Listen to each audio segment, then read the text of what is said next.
मैं हूं आबिद हुसैन शेख। आपका खैर मकदम है कर्नाटक एक्सप्रेस में। सबसे पहले नजर आज की हेडलाइंस पर।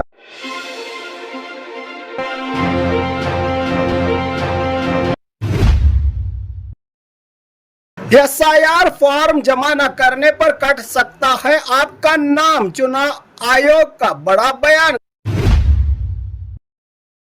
हॉस्टल में स्टूडेंट की मौत का मामला गर्म, फिजिकल एजुकेशन टीचर गिरफ्तार, मर्डर केस दर्ज।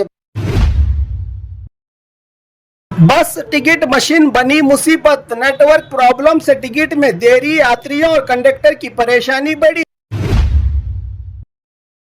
गुलबर्गा में देर रात भूकंप के हल्के से झटके, 3 सेकंड तक हिली जमीन, लोगों में डर का माहौल। ऑफिशियली अब तक नहीं की गई इसकी पुष्टि। 12 साल से खुद को डीएसपी बताकर लोगों को ठगने वाला गिरफ्तार। डोडबल्लापुर में खौफनाक रोड हादसा, पेट्रोल टैंकर में लगी भयानक आग, 2 टैंकर जलकर खाक। यल्लापुर रोड हादसा, मौत का आंकड़ा 7 तक पहुंचा, धारवाड़ के परिवारों पर टूटा गम का पहाड़। बेंगलुरु में बीबीएमपी का मेगा ऑपरेशन, सड़क पर खड़ी पुरानी और लावारिस गाड़ियां होंगी अब seize. SIR big update, BLO की लापरवाही पर इलेक्शन कमीशन सख्त, 35 अधिकारियों को नोटिस जारी। खबरें विस्तार से।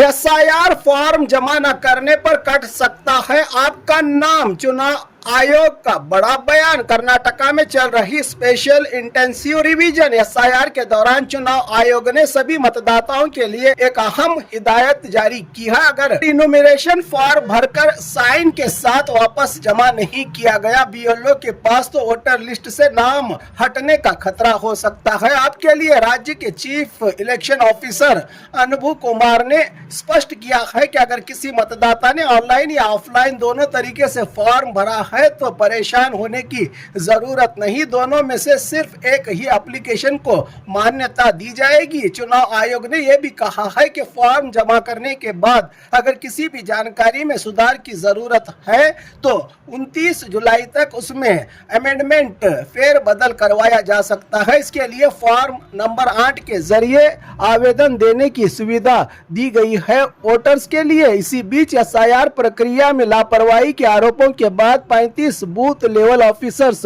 बीएलओस को शो कॉज नोटिस भी जारी किया गया है की जानकारी दी इलेक्शन कमीशन अधिकारी ने। चुनाव आयोग की अपील है कि हर मतदाता अपना फॉर्म वक्त पर जमा करे और बाद में वोटर लिस्ट में अपना नाम जरूर चेक करे ताकि मतदान के अधिकार से आप कहीं वंचित न हो जाएं।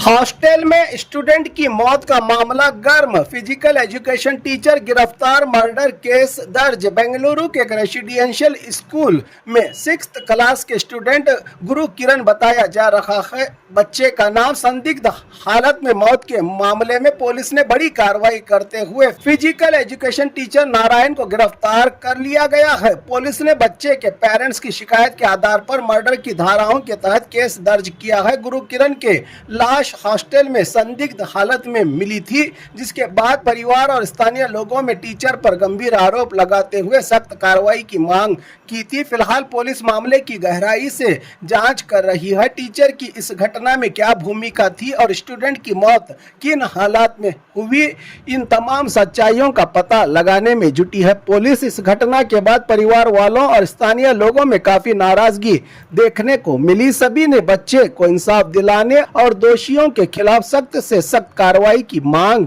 कर रहे हैं। बस टिकट मशीन बनी मुसीबत, नेटवर्क प्रॉब्लम से टिकट में देरी, यात्रियों और कंडक्टर की परेशानी बढ़ी। बेंगलुरु में बीएमटीसी की बसेस में लगाई गई नई स्मार्ट इलेक्ट्रॉनिक टिकट मशीन अब टेक्निकल प्रॉब्लम्स की वजह से परेशानी का सबब बन रही है। नेटवर्क और सर्वर इशू के चलते कई रूट्स पर यूपीआई पेमेंट और डायनामिक क्यूआर कोड से टिकट जारी होने में देरी हो रही है। यात्रियों का कहना है कि पेमेंट होने के बाद भी टिकट आने में वक्त लगता है। पीक आवर्स में इस वजह से बसेस देर तक रुक रही है, जिससे सफर में देरी हो रही है और कंडक्टर्स को भी काफी मुश्किलों का सामना करना पड़ रहा है। ट्रांसपोर्ट एम्प्लॉइज का कहना है कि नेटवर्क प्रॉब्लम की वजह से टिकट इश्यू होने में देरी पर कंडक्टर पर जुर्माना लगाना मुनासिब नहीं होगा। उन्होंने बीएमटीसी से टेक्निकल खामियों को जल्द से जल्द दूर करने की मांग की है ताकि यात्रियों को बेहतर और परेशानियों से पाक सेवा मिल सके। गुलबर्गा में देर रात भूकंप के हल्के से झटके, 3 सेकंड तक हिली जमीन, लोगों में डर का माहौल। ऑफिशियली अब तक नहीं की गई इसकी पुष्टि। गुलबर्गा शहर में कल बीती रात करीब 1:30 भूकंप के जैसे हल्के झटके महसूस किए गए। तकरीबन 3 सेकंड तक जमीन हिलने से लोग घबराकर घरों से बाहर निकल आने की जानकारी मिली है। हरि कृष्णा नगर, महावीर नगर और आसपास के इलाकों से भी झटके महसूस होने की खबर मिली है। लोगों के मुताबिक घरों की खिड़कियां, दरवाजे और कुछ सामान अचानक हिलने लगे, जिससे अफरा तफरी का माहौल बन गया। फिलहाल किसी जान माल के नुकसान की कोई इतला नहीं है। संबंधित एजेंसीज इस घटना की जांच कर रहे हैं और लोगों से अफवाहों पर ध्यान न देने और सिर्फ आधिकारिक ऑफिशियल जानकारी पर भरोसा करने की अपील की गई है।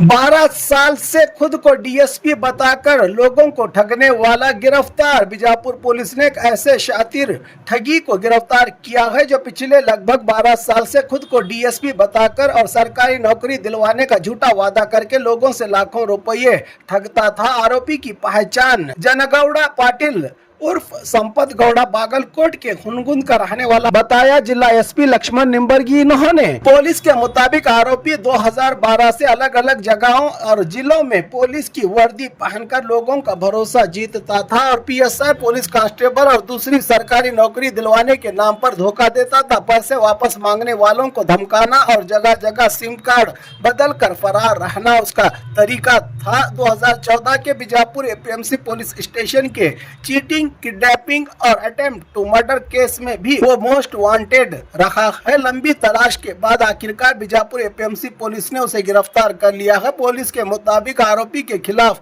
कई जिलों में चीटिंग के मुकदमे दर्ज हैं और अब उससे पूछताछ जारी है। जांच एजेंसियां उसके पूरे नेटवर्क और दूसरे साथियों की भी तहकीकात कर रही है। डोडबल्लापुर में खौफनाक रोड हादसा, पेट्रोल टैंकर में लगी भयानक आग, 2 टैंकर जलकर खाक। बेंगलुरु के डोडबल्लापुर के एलवंत माइल के पास एक दिल दहला देने वाला रोड हादसा पेश आया। तेज रफ्तार पेट्रोल टैंकर पहले एक पेड़ से टकराया, जिसके बाद उसमें भयानक आग लग गई। आग इतनी तेज थी कि पास ही खड़ी एक मिल्क दूध की टैंकर भी उसकी लपेटों में आ गया और देखते ही देखते दोनों टैंकर आग का गोला बन गई। हादसे में दोनों टैंकरों के ड्राइवर्स बाल बच गए हैं, जबकि दोनों गाड़ियां पूरी तरह से जलकर खाक हो गई हैं। मौके पर पहुंची फायर ब्रिगेड की टीम ने कड़ी मशक्कत के बाद आग पर काबू पाया। पुलिस हादसे की वजह की जांच कर रही है। वक्त पर रेस्क्यू होने की वजह से एक बड़ा जानी नुकसान भी टल गया है। यल्लापुर रोड हादसा, मौत का आंकड़ा 7 तक पहुंचा। धारवाड़ के परिवारों पर टूटा गम का पहाड़। उत्तर कन्नड़ा यल्लापुर के आरती बैल के पास हुआ दिल दहला देने वाला सड़क हादसा और भी दर्दनाक हो गया। क्रूजर गाड़ी और लॉरी की जबरदस्त टक्कर में अब मरने वालों की तादाद बढ़कर 7 को पहुंच गई है। सभी मरने वाले धारवाड़ के रहने वाले बताए जा रहे हैं। पुलिस के मुताबिक हादसे में जख्मी सचिन हब्बड़ी ने किम्स हॉस्पिटल में इलाज के दौरान दम तोड़ दिया, जिसके बाद मौत का आंकड़ा 7 तक पहुंच गया। मरने वालों में मंजुनाथ चुल्लकी, सचिन हब्बड़ी, बसवराज, अभिषेक, ईश्वर, अक्षय और ड्राइवर संजू शामिल हैं। बताया जा रहा है कि सभी लोग ट्रिप पर निकले थे, लेकिन सफर खुशी से मातम में तब्दील हो गया। हादसे के बाद क्रूजर गाड़ी बुरी तरह से तबाह हो गई। पुलिस हादसे की असल वजह का पता लगा रही है। शुरुआती तौर पर ओवर स्पीड या लापरवाही को इस हादसे की बड़ी वजह माना जा रहा है। रफ्तार की एक छोटी सी गलती पूरे परिवार की खुशियां छीन सकती है। सफर हमेशा सावधानी और सुरक्षा के साथ करें, यही संदेश देता है ये हादसा। बेंगलुरु में बीबीएमपी का मेगा ऑपरेशन। सड़क पर खड़ी पुरानी और लावारिस गाड़ियां होंगी अब सीज। बेंगलुरु बीबीएमपी ने शहर की सड़कों और फुटपाथ को साफ करने के लिए 10 जुलाई से एक नया मेगा ड्राइव शुरू करने का फैसला लिया है। अब सालों या महीनों से सड़क किनारे लावारिस या बेकार खड़ी गाड़ियों पर सख्त एक्शन लिया जाएगा। बीबीएमपी एक्ट 2024 के सेक्शन 324 के तहत ऐसी गाड़ियों पर पहले नोटिस चिपकाया जाएगा और 7 दिन का वक्त दिया जाएगा। अगर इस मुद्दत में व्हीकल ओनर गाड़ी नहीं हटाता तो बीबीएमपी और ट्रैफिक पुलिस मिलकर टोइंग करके गाड़ी जब्त करेंगे और जुर्माना भी लगाया जाएगा। इसके बाद भी अगर कोई क्लेम नहीं करता है तो जब्त की गई गाड़ियों की ऑक्शन नीलामी की जा सकती। बीबीएमपी का कहना है कि सड़क और फुटपाथ पर छोड़ी गई पुरानी गाड़ियां न सिर्फ ट्रैफिक और पैदल चलने वालों के लिए परेशानी बनती है बल्कि शहर की खूबसूरती को भी नुकसान पहुंचता है। SIR big update. बीएलओ की लापरवाही पर इलेक्शन कमीशन सख्त, 35 अधिकारियों को नोटिस जारी। बेंगलुरु में स्पेशल इंटेंसिव रिवीजन। जो कर्नाटक में एसआईआर के दौरान मिली शिकायतों के बाद इलेक्शन कमीशन ने सख्त रुख अपनाया है। 35 बीएलओ बूथ लेवल ऑफिसर्स को नियम तोड़ने के आरोप में शो कॉज नोटिस जारी किया गया है। इलेक्शन कमीशन ने साफ कहा है कि हर बीएलओ को घर घर जाकर इनुमरेशन फॉर्म देना होगा। मस्जिद, मंदिर या किसी भी जगह पर ग्रुप में फॉर्म बांटना नियमों के खिलाफ है। ऐसा करने वालों पर सख्त कार्रवाई और जरूरत पड़ी तो सस्पेंशन भी हो सकता है। इस पूरी प्रक्रिया पर नजर रखने के लिए 5 सीनियर अधिकारी की मॉनिटरिंग टीम भी बनाई गई है। हर जिले में अगर वोटर घर पर ना मिले और किसी और जगह शिफ्ट हो गया है तो बीएलओ को फोटो और वीडियो सबूत के साथ रिपोर्ट देनी होगी।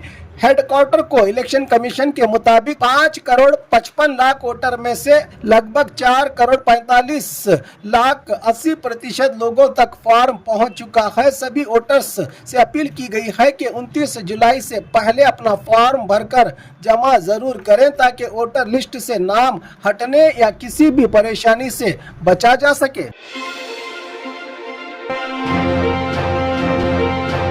और खबरों के लिए देखते रहिए कर्नाटक एक्सप्रेस।